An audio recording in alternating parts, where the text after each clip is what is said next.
Hello guys, तर स्वागत आहे तुमचं आपल्या या यूट्यूब चॅनलवरती. मित्रांनो, चॅनलवर नवीन असाल तर चॅनलला सबस्क्राईब नक्की करा आणि अशाच नवीन अपडेट्स पाहत राहा. चला तर मग आपण आपल्या स्टोरीकडे बोलूयात. अंशने मिनलच्या गळ्यात हात टाकत तिला घट्ट मिठीत घेतलं आणि तिच्या ओठांवर हलकंसं चुंबन दिलं. मिनलने अंशच्या छातीवर हात ठेवत त्याचा टी शर्ट दोन्ही हातांनी घट्ट पकडला, जणू तिलाही त्याच्या अधिक जवळ राहायचं होतं. अंश तिच्यापासून थोडा दूर होण्याचा प्रयत्न करू लागला, पण मिनल अजूनही त्यालाच विलगून बसली होती. मिनलचे मिटलेले डोळे पाहत अंशने तिच्या मानेवरून अलगद हात फिरवला आणि हळू आवाजात विचारलं, काय हवंय तुला बटरफ्लाय? मिनलने त्याच्या डोळ्यात पाहत हळूच उत्तर दिलं, प्लीज लव्ह मी राज. अंश अंश तिच्याकडे शांतपणे पाहत राहिला. त्यानंतर त्याने आपला टी शर्ट काढून बाजूला ठेवला. तो तिच्याकडे पुढे सरकणार इतक्यात दरवाजावर टकटक झाली. अंशने ती टकटक दुर्लक्षित करून पुन्हा मिनलकडे पाऊल टाकलं, पण पुन्हा एकदा दरवाजावर आवाज आला. मिनलने त्याला अलगद दूर करत म्हटलं, राज, दारावर कुणीतरी आहे. असं म्हणत ती दरवाजावर उघडायला गेली. दारात उभी असलेली सेविका म्हणाली, मॅडम, मोठ्या मॅडम तुम्हाला खाली बोलावत आहेत. मिनलने मान हलवून होकार दिला. सेविका तिथून निघून गेली. मिनलने दरवाजा बंद करून लॉक केला आणि बाथरूमकडे वळले. ती बाथरूमकडे जात असल्याचं पाहून अंश पटकन तिच्या जवळ गेला. मागून तिला मिठी मारत तो हसत म्हणाला, हे तर माझ्यावर फार मोठा अन्याय आहे. असं म्हणत त्याने तिच्या मानेजवळ अलगद ओठ टेकवले. मिनल थोडी घाबरत म्हणाली, राज, आजी खाली बोलावत आहेत. अंशने तिला स्वतःकडे वळवलं आणि तिच्या मानेवर हलकसं चुंबन घेत म्हणाला, आणि माझ्या तडफडीचं काय बटरफ्लाय, तू माझ्याशी असं करू शकत नाहीस. तेवढ्यात मिनलचा मोबाईल वाजू लागला. तेवढ्यात मोबाईल पुन्हा वाजला. त्याचा आवाज ऐकताच दोघेही एकमेकांपासून थोडेसे दूर झाले. मिनलची नजर टेबलवर ठेवलेल्या मोबाईलकडे गेली. स्क्रीनवर रुद्रांश भाऊ यांचा कॉल दिसत होता.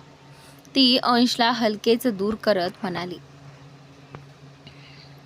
राज, रुद्रांश भावांचा फोन आहे. अंशने मोबाईलकडे पाहिलं आणि स्वतःशीच पुटपुटला, याची टायमिंग नेहमी चुकीची असते.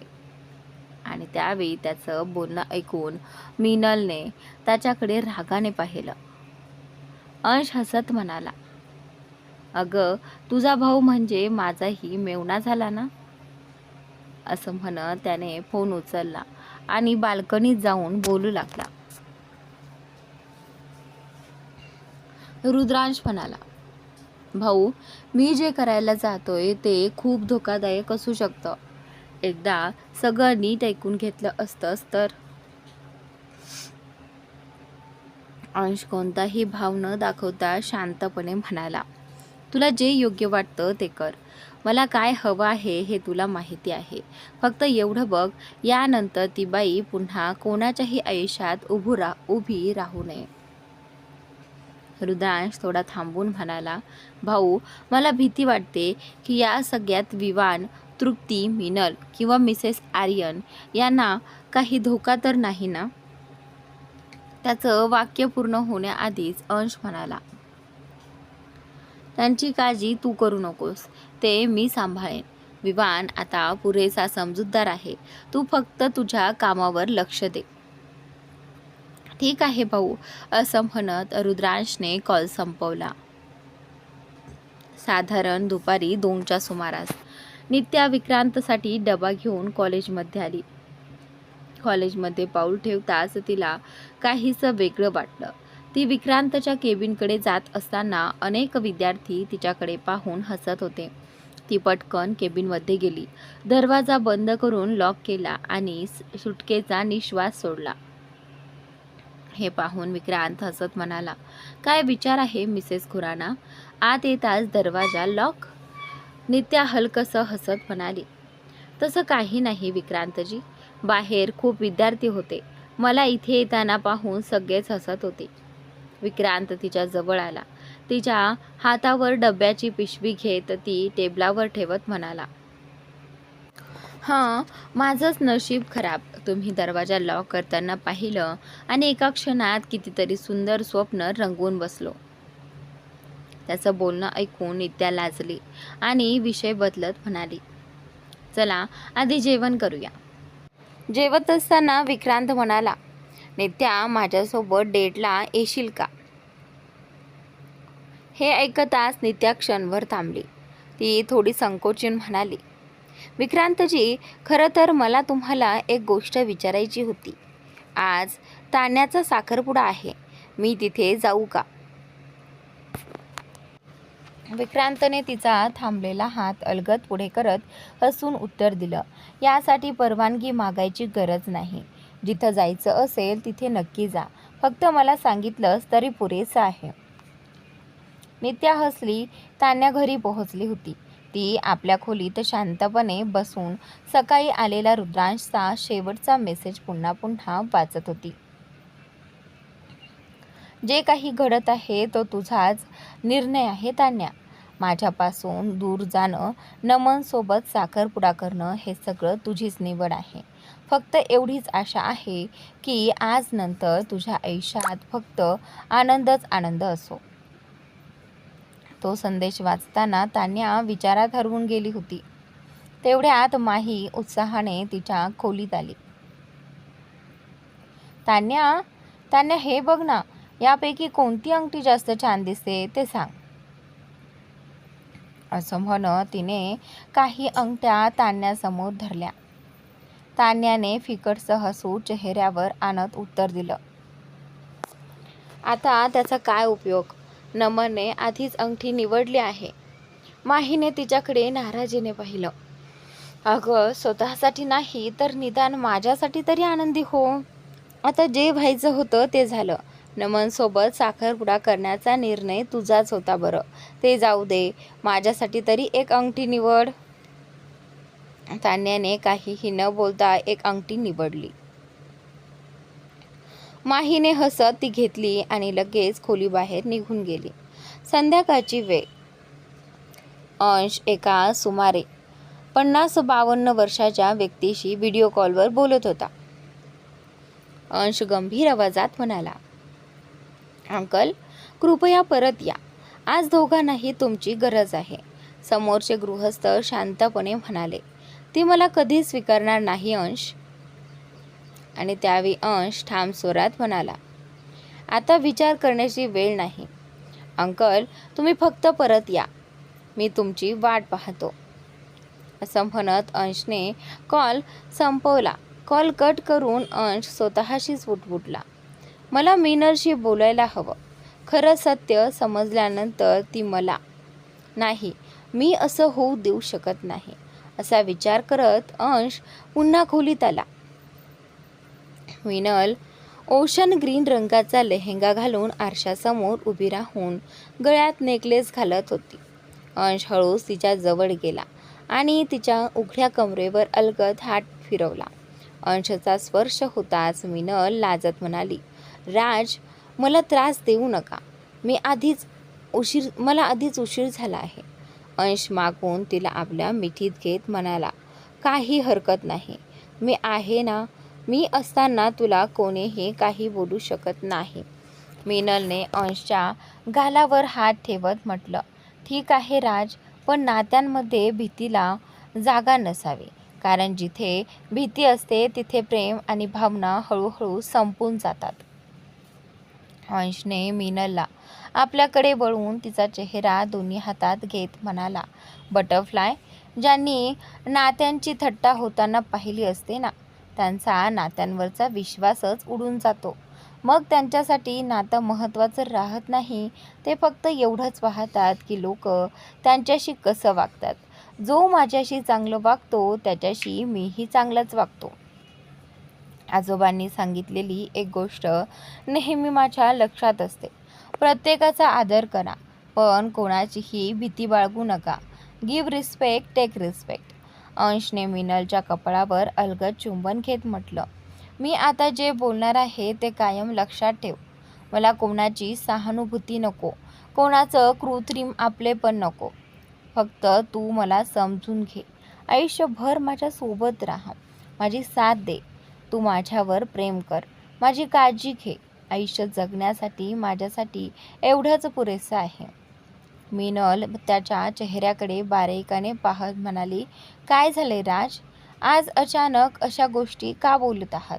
तिचं वाक्य पूर्ण होण्याआधीच अंशने तिला छातीशी घट्ट मिठी मारली आणि म्हणाला, लव यू बटरफ्लाय. मला सोडून जाण्याचा विचारही कधी करू नकोस. कित्येक वर्षांनी मी मनापासून कोणाला आपलंसं केलं आहे. मीनलने त्याच्याकडे पाहत हसून उत्तर दिलं, मी कुठेही जाणार नाही, समजलात? मी तुमच्या आयुष्यातली ती आफत आहे जिला तुम्ही स्वतःच्या आवडीने गळ्यात घातलं आहे. आता आयुष्यभर मला सहन करा. अंशने तिला कमरेतून पकडून उचललं आणि तिच्या नाकाला स्वतःच्या नाकाने हलकेच स्पर्श करत म्हणाला, खरंच खूप आवडीने तुला माझ्या आयुष्यात आणलं आहे आणि विश्वास ठेव, आयुष्यभर तितक्याच आवडीने तुला सांभाळेन. मीनल त्याच्या खांद्यावर हलकासा मारत म्हणाली, राज, आता खाली उतरवा आणि मला जाऊ द्या, नाहीतर कोणीतरी बोलवायला येईल. अंशने तिला अलगद खाली उतरवलं. खाली उतरताच मीनल बाहेरच्या दिशेने धावू लागली. अंशने तिचा हात धरत विचारलं, परत खोलीत येशील ना? मीनल हसत म्हणाली, आणखी कुठे जाणार आहे मी राज? आणि त्यावेळी अंश हसला आणि तिचा हात सोडून दिला. आणि त्याच वेळी इकडे माही रुद्रांशला भेटण्यासाठी त्याच्या घरी आली. दारात माहीला पाहून रुद्रांश म्हणाला, माही, तुम्ही यावेळी इथे? माहीने त्याला एक पॅकेट देत म्हटलं, अंश सरांनी हे तुम्हाला द्यायला सांगितलं आहे. एवढं बोलून ती निघू लागली. रुद्रांशने तिला थांबवत म्हटलं, माही, मी त्या रात्रीसाठी तुमची माफी मागू इच्छितो, असं म्हणत त्याने लाजेने नजर खाली केली. माही त्याचं वाक्य पूर्ण होण्याआधीच म्हणाली, त्याची काही गरज नाही. उलट त्या रात्री जे काही घडलं त्यासाठी मला तुमचे आणि स्मिता आंटींचे आभार मानायला हवेत. तुमच्या दोघांमुळेच आज मी आयुष्यात पुढे जाण्याचा विचार करू शकले. त्या रात्री नमनच्या वागण्यामुळे मला जाणवलं की चूक कधीच माझी नव्हती. ना आधी जे माझ्यासोबत घडलं त्यात, ना नमनने जे करण्याचा प्रयत्न केला त्यात. स्मिता आंटींनी मला समजावलं की योग्य किंवा अयोग्य आपण नसतो. योग्य अयोग्य असतो तो फक्त वेळ. अहंच्या रूपाने चांगुलपणा तर नेहमीच माझ्यासमोर उभा होता. चुकीच्या वेळेलाच मी धरून बसले होते. माहीचं बोलणं ऐकून रुद्रांश हसत म्हणाला, चला, त्या प्लॅनमुळे निदान कोणाचं तरी आयुष्य चांगल्या दिशेने बदललं. दोघे काही वेळ गप्पा मारतात. त्यानंतर रुद्रांश माहीला पार्किंगमध्ये सोडायला येतो. माही कार सुरू करण्याचा प्रयत्न करते, पण कार काही केल्या सुरू होत नाही. रुद्रांशला माहीचं लवकर घरी पोहोचणं किती महत्त्वाचं आहे हे माहिती होतं. तो म्हणाला, माही, एक काम करा, तुम्ही माझी कार घेऊन जा. तुमची कार मी दुरुस्त करून नंतर ड्रायव्हरमार्फत तुमच्या घरी पाठवतो.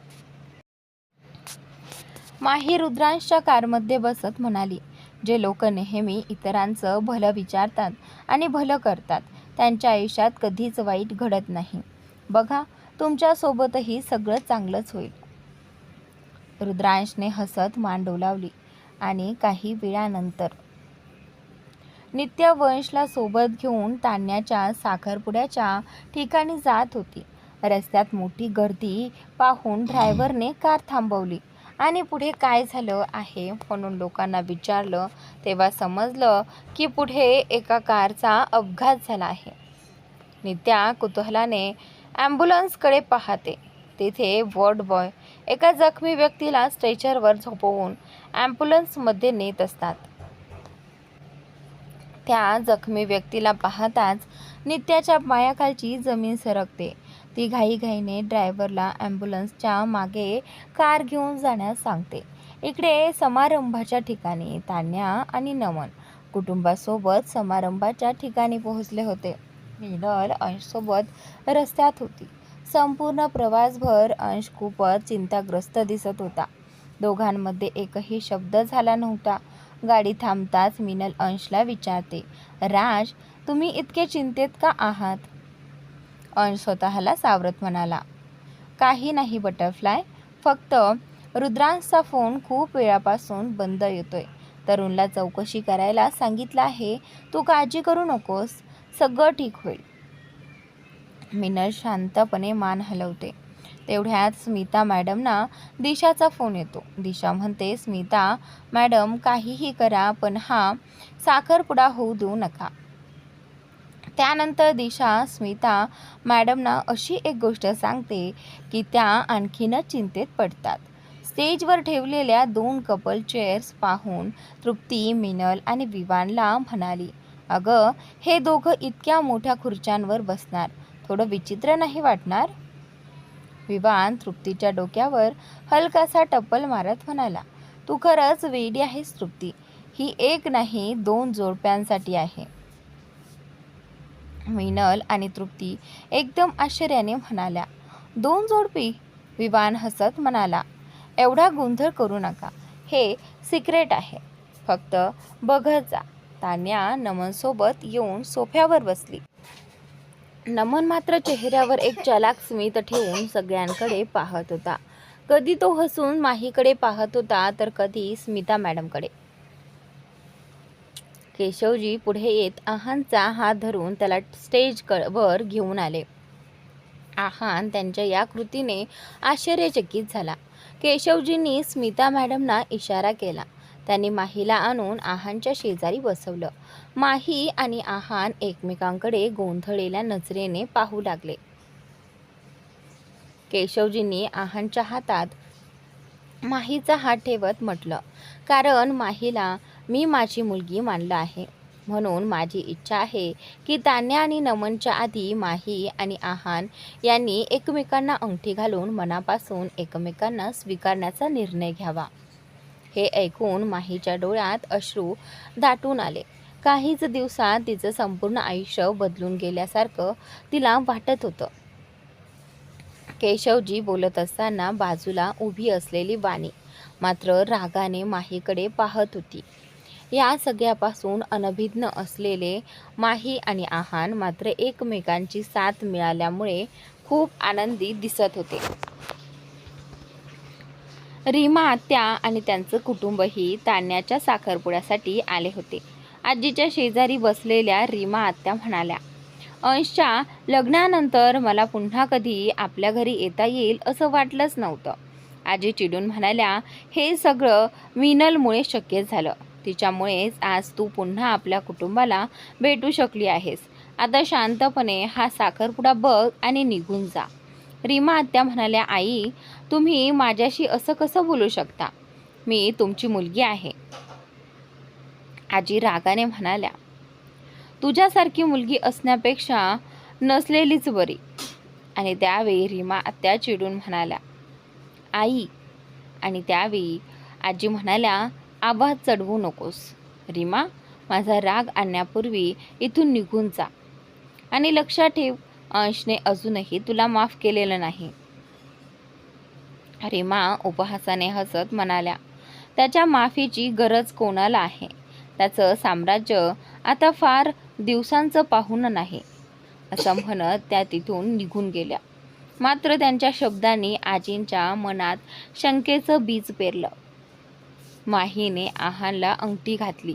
आहान तिचा हात हातात घेत गुडघ्यावर बसला आणि म्हणाला, आयुष्यात एकच खंत आहे, गोडी.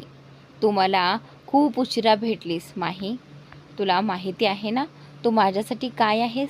शब्दात सांगायचं झालं तर तू माझ्या प्रेमाची सर्वात सुंदर जाणीव आहेस. आता फक्त एवढीच इच्छा आहे की नशीब काहीही असो, तू कायम माझ्या जवळ राहावे. Will you marry me? माहीच्या डोळ्यातून अश्रू वाहू लागले. तिने फक्त होकारार्थी मान हलवली. तिची अवस्था अशी झाली होती की एक शब्द जरी बोलली तरी ती रडू लागली असती.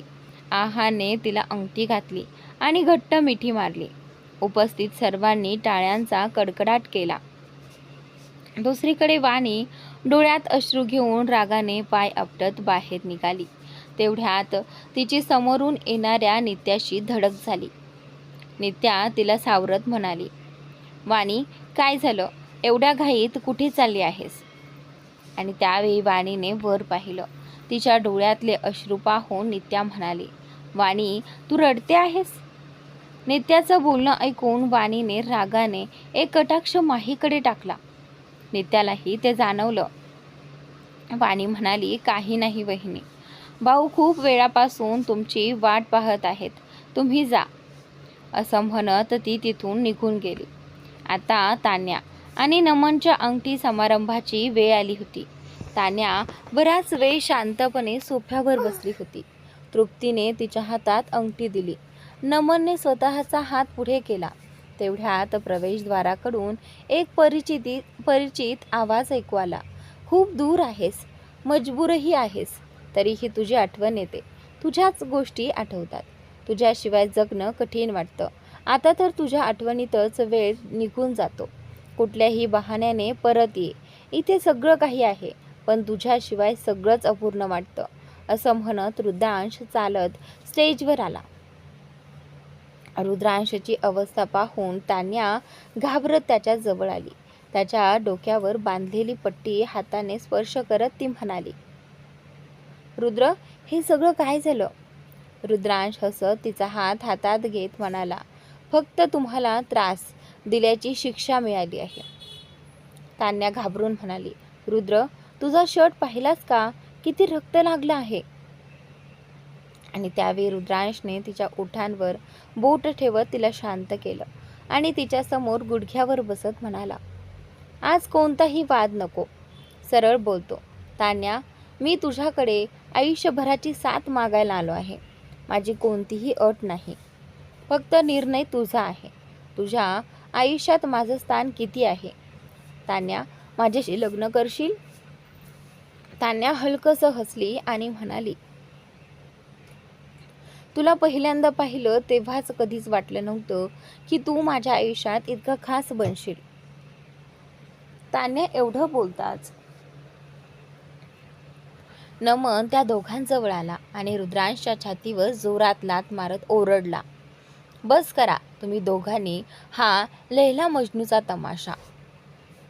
रुद्रांश आधीच गंभीर जखमी होता. त्या जोरदार लाथेमुळे तो छातीवर हात ठेवत वेदनेने तडफडत खाली जमिनीवर कोसळला. रुद्रांशची अवस्था पाहून आहान त्याला सावरण्यासाठी त्याच्या जवळ आला. तिकडे माही तान्याजवळ जाऊन उभी राहिली.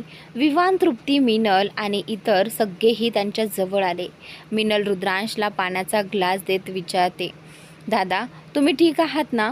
रुद्रांश मिनलकडे पाहत म्हणाला, तू तुझ्या भावावर रागवणार नाहीस ना?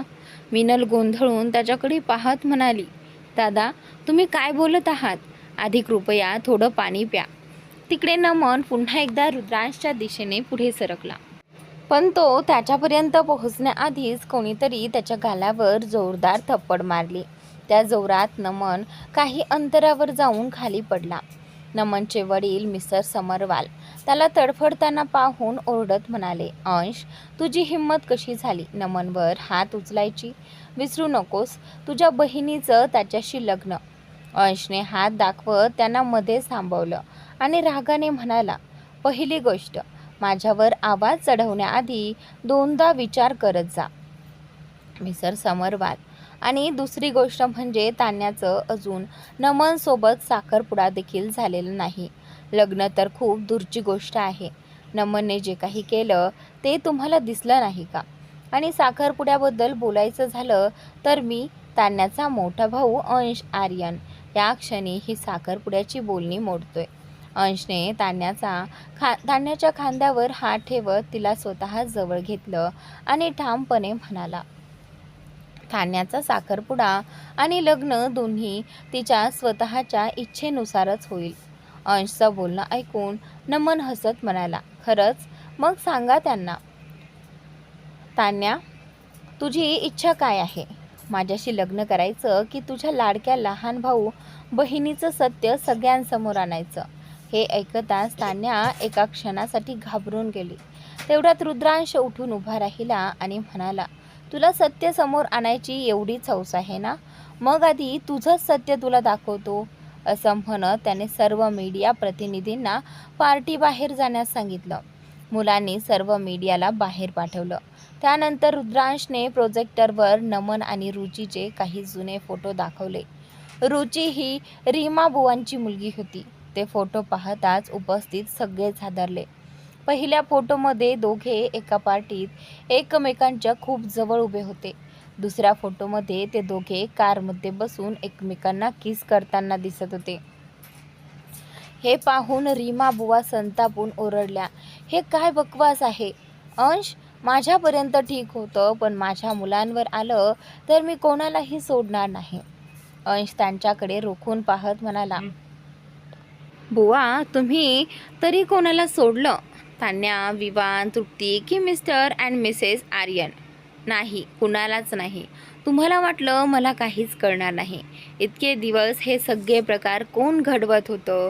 मला सगळं माहिती आहे. तुम्हाला वाटलं अंश आर्यनला हरवायचं असेल तर त्याच्या कुटुंबाला झुकवावं लागेल. पण तुम्ही एक गोष्ट विसरलात. मी माझ्या कुटुंबाच्या पुढे नाही तर त्यांच्या पाठीशी उभा असतो. त्यामुळे मला सगळं स्पष्ट दिसतं.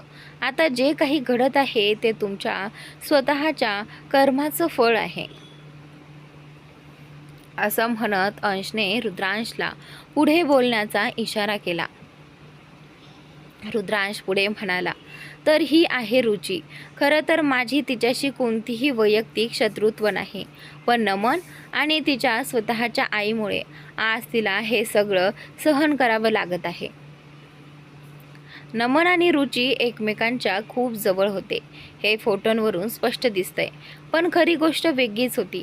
नमनला रुचीमध्ये नव्हे तर तिच्या आई वडिलांच्या संपत्तीत रस होता आणि रुचीलाही नमनमध्ये काही विशेष रस नव्हता. नमन हा तिच्या अनेक बॉयफ्रेंडपैकी फक्त एक होता. ही गोष्ट नमनला कळताच त्याने स्वतःचा डाव खेळला. त्याने हेच फोटो रुचीची आई म्हणजे रीमा बुवांना दाखवून ते व्हायरल न करण्याच्या बदल्यात मोठ्या रकमेची मागणी केली. आणि त्या काळात रीमा बुवांच्या कंपनीचे शेअर्स घसरले होते. कंपनी अक्षरशः दिवाळखोरीच्या उंबरठ्यावर होती. अशा परिस्थितीत त्या नमनची मागणी कशी पूर्ण करणार? तेव्हाच त्यांना कळलं की त्यांच्या कंपनीच्या या अवस्थेला अंश आर्यन जबाबदार आहे. दिवसेंदिवस नमनच्या धमक्या वाढत गेल्या. तेव्हा रीमा बुवांनी एका दगडात 2 पक्षी मारण्याचा विचार केला. त्यांनी नमनसोबत एक करार केला आणि त्या कराराचा विषय होती तान्या. मिस्टर आर्यन आणि मिस्टर समरवाल हे आधीपासूनच चांगले मित्र आहेत. हे माहिती असूनही नमनचं समाधान झालं नाही. त्याचा एकच प्रश्न होता, तान्या माझ्याशी लग्न का करेल? प्रश्न योग्यच होता. शेवटी अशा माणसाची कोणती मुलगी लग्न करायला तयार होईल? रुद्रांश एवढं बोलताच नमनने त्याच्या कॉलरला धरत रागाने म्हटलं, खूप बोललास तू. रुद्रांशने त्याचा हात झटकला आणि म्हणाला, आता खूप झालं तुझंच. तो रीमा बुवांजवळ गेला आणि म्हणाला, रीमा बुवा, फक्त एका सुडासाठी तुम्ही संपूर्ण कुटुंब पणाला लावलं.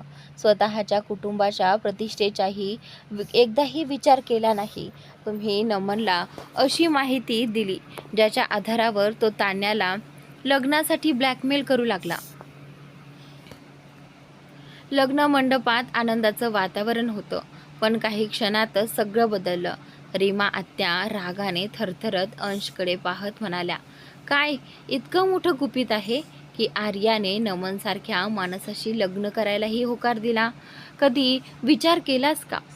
आणि त्यावेळी आता हे ऐकताच आर्या घाबरली.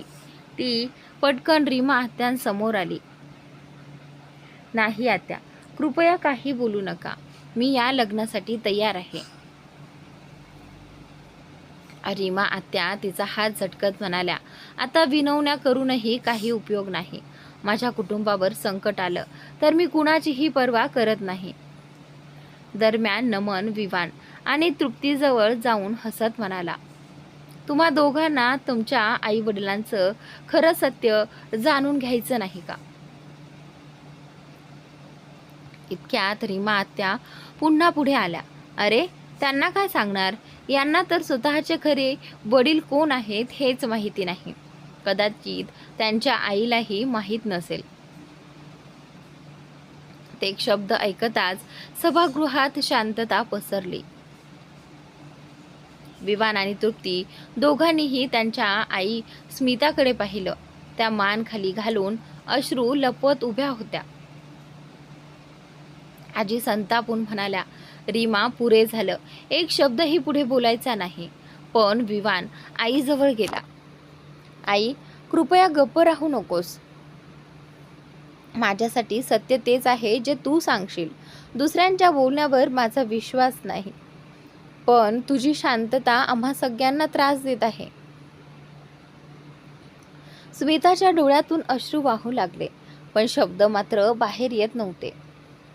इतक्यात रीमा आत्या तृप्तीकडे वळल्या. तुला सत्य जाणून घ्यायचं असेल तर तुझ्या मोठ्या भावाला विचार. त्याने सगळं स्वतःच्या डोळ्यांनी पाहिलं आहे. हे ऐकताच अंशचा संताप अनावर झाला. तो रागाने रीमा आत्यांकडे चालू लागला, पण मिनल त्याच्यासमोर उभी राहिली. अंश, नाही, कृपया स्वतःवर ताबा ठेवा. अंशच्या डोळ्यात प्रचंड राग होता. त्याच्या मुठी घट्ट आवळल्या गेल्या होत्या. मिनलने फक्त डोळ्यांनीच त्याला शांत राहण्याची विनंती केली. रीमा आत्या पुन्हा टोमणा मारत म्हणाल्या, अंश, तू तर स्वतःच्या पत्नीच्या विश्वासालाही पात्र नाहीस. मला खात्री आहे तिलाही तू तुझ्या भूतकाळाबद्दल काही सांगितलं नसेल. हे ऐकताच अंश पुन्हा पुढे सरसावला. तो रीमा आत्यांपर्यंत पोहोचणार इतक्यात सभागृहात एक गंभीर आणि दमदार आवाजाने सर्वांना थांबवलं. सत्य जाणून घ्यायचं आहे ना? मग आज सगळ्यांना संपूर्ण सत्य कळू दे. सगळ्यांच्या नजरा त्या व्यक्तीकडे वळल्या. तो शांतपणे मंचावर आला. केशव यांच्या खांद्यावर हात ठेवत तो म्हणाला, या घटनेचं पूर्ण सत्य फक्त 3 लोकांना माहिती आहे. मी, केशव आणि स्मिता. बाकी सगळ्यांनी आजवर फक्त अर्ध सत्य ऐकलं आहे. केशव यांच्या डोळ्यात पाणी आलं. त्यांनी मान हलवली. तो पुढे म्हणाला, माझं नाव रंजन शेखावत आहे. अनेक वर्षांपूर्वी काश्मीरमधून एक तरुणी अभिनेत्री होण्याचं स्वप्न घेऊन मुंबईत आली होती. पण त्या स्वप्नाने तिच्यासाठी दुःस्वप्नाचं रूप घेतलं. तो स्मिताकडे पाहत पुढे म्हणाला, ती मुलगी म्हणजे स्मिता. सभागृहात पुन्हा एकदा शांतता पसरली. रंजन पुढे सांगू लागला, एका रात्री शूटिंग संपवून ती घरी जात असताना काही निर्दयी लोकांनी तिच्यावर अमानुष अत्याचार केला. त्या एका रात्रीने तिचं संपूर्ण आयुष्य बदलून टाकलं. तिच्या स्वप्नांचा, तिच्या आत्मविश्वासाचा आणि तिच्या आनंदाचा चुराडा झाला. स्मिताचे अश्रू थांबत नव्हते. रंजनचा आवाजही दाटून आला. तरीही ती हार मानली नाही. न्यायासाठी लढण्याचा प्रयत्न केला, पण प्रत्येक पावलावर तिला अडथळे आले. आणि मग एक दिवस डॉक्टरांनी सांगितलं की ती जुळ्या बाळांची आई होणार होती. हे ऐकताच विवान आणि तृप्ती स्तब्ध झाले. रंजन त्यांच्या जवळ गेला आणि शांतपणे म्हणाला, त्या जुळ्या मुलांपैकी तुम्ही दोघे आहात. क्षणभर संपूर्ण सभागृहात मृत शांतता पसरली. स्मिताने अश्रूंनी भरलेल्या डोळ्यांनी रंजनकडे पाहिलं. पुरे भाऊ, आता आणखी नको. रंजनने तिच्याकडे प्रेमाने पाहिलं. नाही स्मिता, इतकी वर्ष गैरसमजांमध्ये जगलात. आता प्रत्येकाला पूर्ण सत्य कळायलाच हवं. आणि त्या शब्दानंतर प्रत्येकाच्या आयुष्यातील सर्वात मोठं रहस्य उलगडण्याची खरी सुरुवात झाली. पण खोटं बोलणं पहिल्यांदा सोपं वाटतं. त्यानंतर मात्र प्रत्येक पाऊल कठीण होत जातं. पण सत्य बोलणं पहिल्यांदा अवघड असतं, त्यानंतर सगळंच सोपं होतं. आठवतंय ना, हे कोण म्हणालं होतं? स्मिताताईंनी होकारार्थी मान हलवत फक्त एकच शब्द उच्चारला, नंदिनीताई. रंजनजी हलकसं हसले. ते पुन्हा विवानकडे पाहत म्हणाले, देवाचे आभार मान विवान. त्यावेळी नंदिनी वहिनी जिवंत होत्या. त्यांच्यामुळेच आज तुम्ही दोघं इथे उभे आहात. शेवटच्या क्षणी त्यांनी स्मिताला समजावलं, जे काही घडलं त्यात होणाऱ्या मुलांची काही चूक नव्हती. जाताना त्यांनी स्मिता आणि केशवजींना अनेक वचनं आणि जबाबदाऱ्या देऊन ठेवल्या. त्यापैकी काही आज मी तुम्हाला सांगतो. तुम्हा दोघांना केशवजींच्या स्वाधीन करून जाणं. स्मिताने आयुष्यभर आर्यन कुटुंबाची आणि त्यांच्या मुलांची काळजी घेणं. केशवजींनी स्मिताशी लग्न करून तिचं आणि तुमच्या दोघांचं भविष्य सुरक्षित करणं. हे सगळं नंदिनी वहिनी जाताना करून गेल्या. हे सगळं ऐकून अंश देखील हादरला. जगासमोर सिंहासारखा उभा राहणारा अंश पूर्णपणे खचून खुर्चीवर बसला. रंजनजी केशवजींकडे जात म्हणाले, जेव्हा त्यांना वाटलं की आम्ही केस जिंकणार आहोत, तेव्हा त्यांनी स्मिताची सर्वात मोठी ताकद असलेल्या नंदिनी वहिनी आणि स्नेहलला दूर करण्याचा निर्णय घेतला आणि ते त्यात यशस्वी झाले. एका कार अपघातात स्नेहल मला आणि आमच्या 2 मुलांना सोडून कायमची निघून गेली. नंदिनी बहिणींचे काही शेवटचे श्वास फक्त स्मिता आणि तिच्या कुटुंबासाठी शिल्लक होते.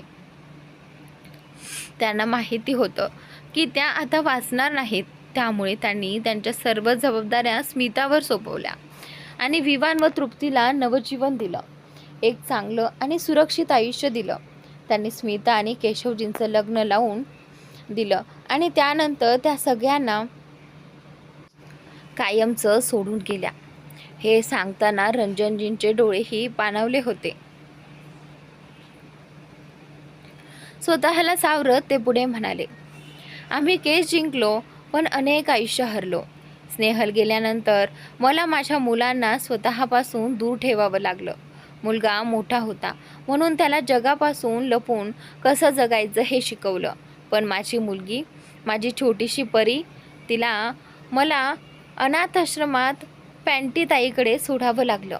फक्त या आशेने की माझ्यापासून दूर राहिली तर निदान जिवंत तरी राहील. आज माझी मुलगी जिवंतही आहे आणि सुरक्षितही आहे. इतकं बोलून रंजनजी मीनलजवळ गेले आणि म्हणाले, माझा मुलगा रुद्रांश आहे आणि माझी मुलगी तू, म्हणजे तू मीनल. मला माहीत आहे तू माझा खूप तिरस्कार करतेस. हे ऐकताच मीनलला जणू जबरदस्त धक्का बसला. रंजनजींचं सत्य ऐकून तिथे उपस्थित प्रत्येकाच्या डोळ्यात अश्रू तरळले. अंश खचलेल्या अवस्थेत खुर्चीवर बसला होता. आजवर तो फक्त या कारणामुळे स्मिताताईचा तिरस्कार करत होता की त्यांनी त्याच्या आई नंदिनीची जागा घेतली. त्याला केशवजींचाही राग होता, कारण त्यांनी स्मिताला त्याच्या आईची जागा दिली होती. पण आज त्याला कळलं की हे सगळं निर्णय तर स्वतः त्याच्या आईनेच घेतले होते. सत्य समजताच मीनल हळूहळू रुद्रांश जवळ गेली. त्याच्या डोळ्यात पाहत ती म्हणाली, बुवाजी याच सत्याबद्दल बोलत होता का? मी तुमची बहीण आहे. ही गोष्ट तुम्हाला आणि राजला आधीपासूनच माहिती होती का? रुद्रांशने मान खाली घालत होकार दिला. मीनलच्या डोळ्यात अश्रू आले. ती 2 पावलं मागे सरकली. आजींनी रीमा बुवांच्या गालावर एक जोरदार चापट मारली आणि म्हणाल्या, स्वतःचं आणि इतरांचं तमाशा करून झाला असेल तर आता इथून निघून जा. आज तू जिवंतपणी मला. रीमा बुवा मोठ्याने ओरडत म्हणाल्या, बस करा आई, मला या सगळ्याची काहीही देणं घेणं नाही. त्यांचं वाक्य पूर्ण होण्याआधीच अंशचा आवाज घुमला. आजींनी काय सांगितलं ते ऐकलं नाही का? रीमा बुवा त्याच्याकडे रागाने पाहत होत्या. म्हणाल्या, अंश तू पुन्हा एकदा चूक करत आहेस. यावेळी अंश मोठ्याने ओरडला. आजींनी सांगितलं ना, इथून निघून जा आत्ताच्या आत्ता. रीमा बुवा चिडून म्हणाल्या, हो हो जातेच आहे. मलाही अशा लोकांमध्ये राहायची काही हौस नाही, ज्यांना स्वतःच्या आई वडिलांचंच ठिकाण माहीत नाही, ज्याचं मन होईल तो तोंड वर करून. त्यापुढे काही बोलणार इतक्यात तृप्तीने त्यांच्यासमोर अनेक फाईल्स फेकल्या आणि म्हणाली, उचला या सगळ्या फाईल्स. वाचता येत असेल तर नीट वाचा. आमच्या जन्मापासून कॉलेजपर्यंत सगळे कागद यात आहेत. प्रत्येक ठिकाणी आमच्या वडिलांचं नाव केशव आर्यन असंच आहे. आम्ही दत्तक असलो तरी आम्ही केशव आर्यन यांचीच मुलं आहोत आणि तेच आमचे वडील आहेत. तुमच्यासारख्या नीच स्त्रीला यापेक्षा मोठा पुरावा देण्याची मला गरज नाही. पुन्हा कधी आम्ही कोण आहोत हे विसरलात तर या फाईल्स एकदा नक्की वाचा, नक्की पहा. आता या फाईल्स उचला आणि इथून निघून जा. रीमा बुवांच्या पतीने त्यांचा हात धरला आणि त्यांना तिथून घेऊन गेले. तृप्ती विवानजवळ येत म्हणाली, तुला ही पुराव्यांची गरज आहे का विवान? तू तर नेहमीच माझ्यापेक्षा जास्त समजूतदार होतास ना. मग आज इतरांच्या बोलण्यावरून तुझ्यासाठी डॅड बदलले का विवान? विवानने नजर वर करून केशवजींकडे पाहिलं. तेवढ्यात त्याची नजर समोरून येणाऱ्या अंशवर जाऊन स्थिरावली. अंश थेट त्यांच्या दिशेने येत होता. अंश त्यांच्या जवळ आला आणि शेजारी बसलेल्या स्मिताजींसमोर गुडघ्यावर बसत म्हणाला, आय एम सॉरी. इतकी वर्ष मी तुम्हाला आणि डॅडना चुकीचं समजत आलो. माझ्या द्वेषाचा आणि दुर्लक्षाचा त्रास तुम्ही दोघांनीही काही न बोलता सहन केला. I am sorry. तुम्हाला हवं असतं तर तुम्ही मला खूप आधी हे सत्य सांगू शकला असता. मग का नाही सांगितलं? स्मिताजी काही क्षण ओलावलेल्या डोळ्यांनी अंशकडे पाहत राहिल्या. अंशनेही वर पाहिलं. त्याच्या डोळ्यात अश्रू दाटले होते. हे पाहून स्मिताजींनी थरथरत्या हाताने त्याच्या गालावर हात ठेवत शांतपणे म्हटलं, कारण आम्ही तुम्हा चौघांमध्ये कधीच फरक केला नाही. हो, तू मोठा होतास, पण एवढा मोठा नव्हतास की या गोष्टी समजू शकशील. तू आमच्यासमोर, आमच्या जवळ होतास. आमच्यासाठी तेवढंच पुरेसं होतं. दोघांचं बोलणं सुरू असतानाच त्यांच्या कानावर विवानचा रडण्याचा आवाज आला. मला काहीही जाणून घ्यायचं नाही डॅड, काहीच नाही. माझ्यासाठी तुम्हीच माझे डॅड आहात आणि मी तुमचा मुलगा आहे. बस, मला यापेक्षा अधिक काही जाणून घ्यायचं नाही. असं म्हणत विवान केशवजींना मिठी मारून रडू लागला. केशवजींनीही त्याला घट्ट मिठी मारत म्हटलं, आम्हालाही कोणाच्या बोलण्याने काही फरक पडत नाही. इतकी वर्ष आमची 4 मुलं होती आणि पुढेही 4च राहतील. कोणाला आम्हाला वडील मानायचं असेल किंवा नसेल तो त्यांचा निर्णय. असं म्हणत त्यांनी एक नजर अंशकडे टाकली. स्मिताजी विवानकडे पाहत अंशला म्हणाल्या, ऐकलं होतं की तुझ्या प्रत्येक कृतीमागे काही ना काही कारण असतं. आज ते प्रत्यक्ष पाहिलं. अंश हलकसं हसत म्हणाला, पण या कृतीमागे एक नाही 2 कारणं होती मिसेस. इतकं बोलून तो थांबला. स्मिताजी त्याच्याकडे प्रश्नार्थक नजरेने पाहू लागल्या. अंशने नजर खाली करत हळूच म्हटलं, मॉम. मॉम हे ऐकताच स्मिताजींच्या चेहऱ्यावर हसू उमटलं. त्यांनी प्रेमाने त्याच्या केसांवरून हात फिरवला आणि त्याच्या कपाळावर हलकसं चुंबन घेतलं.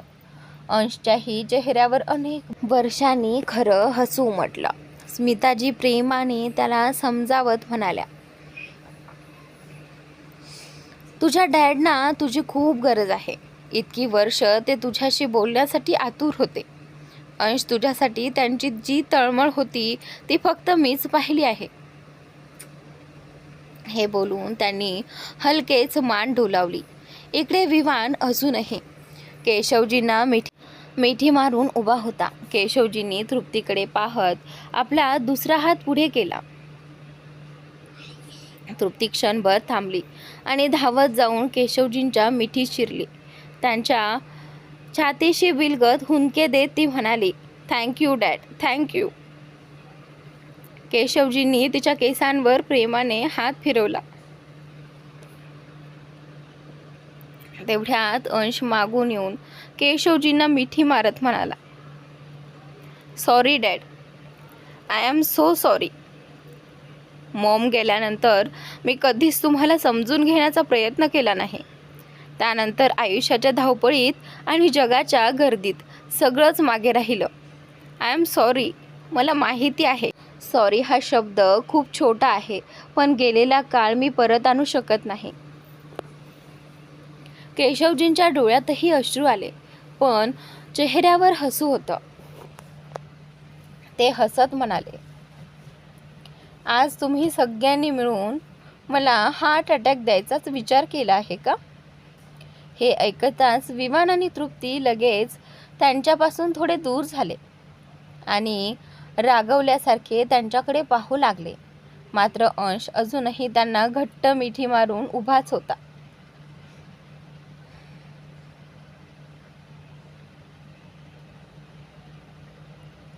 केशवजींचं बोलणं ऐकून तो रडत रडतच हलकसा हसला.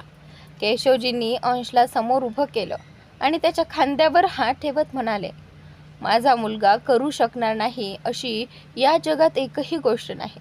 तू माझ्यासोबत असशील तर तुझा हा बाप एक दिवसही एका वर्षासारखा आनंदाने जगेल. असं म्हणत त्यांनी पुन्हा एकदा अंशला प्रेमाने मिठी मारली.